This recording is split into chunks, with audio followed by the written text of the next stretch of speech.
Antes que la especie humana estuvo la luz, antes que el punzón, las manos, antes que la poesía, el silencio, antes que una metáfora, un amanecer tormentoso.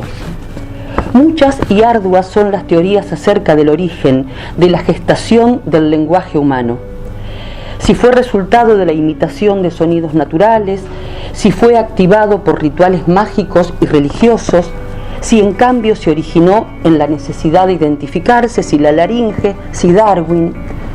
Lingüistas, antropólogos, especialistas en la materia distan mucho de acordar en una respuesta. Entonces, ¿qué puedo hacer yo sino quedarme con un verosímil ficcional?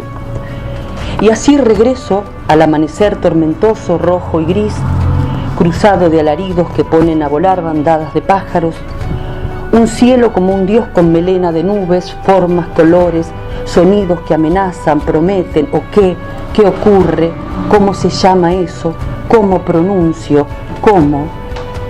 Y la criatura humana, deslumbrada y aterida, dijo su primera palabra. En lo personal podría creer eso o cualquier cosa semejante, esa u otra, pero me atrevo a decir que cualquiera sea la teoría que intenta explicar el origen del lenguaje, todas coinciden en que surgió de una necesidad imperiosa, de un anhelo ontológico, y que fue, si no la clave, una herramienta ineludible en la construcción de la sociedad humana. Necesidad, maravilla, anhelo, asuntos que en mi opinión deben seguir siendo el soporte en defensa de la palabra. Por esto creo que las bibliotecas preservan u ofrecen algo mucho más importante que la literatura. Preservan y ofrecen el lenguaje. Cuando un bibliotecario, una bibliotecaria facilita un libro, está entregando mucho más que una novela, una antología de cuentos, un poemario. Entrega la mejor palabra, la que construye libertad, autonomía crítica, saberes. Con tanto y tanto lenguaje como trampa, como vehículo de enajenación y de consumo, con tanta palabra narcisista, es en las bibliotecas donde late el lenguaje espeso en símbolos, transformador y colectivo. El peor despojo, creo yo, el más siniestro, es el de la palabra. Despojo que podemos imaginar categórico en tiempos de la conquista, cuando alguien llegó y dijo: no pronunciarás tu palabra. No pronunciarás, en sociedades mayoritariamente orales, fue o quiso ser condena a muerte, no solo de una cierta sonoridad fonética, sino de un mundo. Hoy se nos despoja de la palabra por el vaciamiento, por el exceso y la desmesura, por el abuso.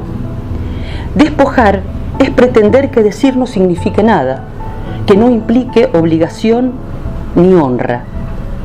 Esto que algunos filósofos llaman la posverdad se parece peligrosamente, en mi opinión, a la transformación del lenguaje humano en un cacareo. Y voy a recordar algo que escuché decirle a un taita de la etnia Cofán en Colombia, al taita Querubín Queta. Él dijo: hablar es decidir entre el poder y el amor. Cada vez que hablamos, decía el taita, decidimos entre el poder y el amor. ¿Cuál es hoy nuestra batalla? ¿Cuáles son los conquistadores que nos prohíben ser?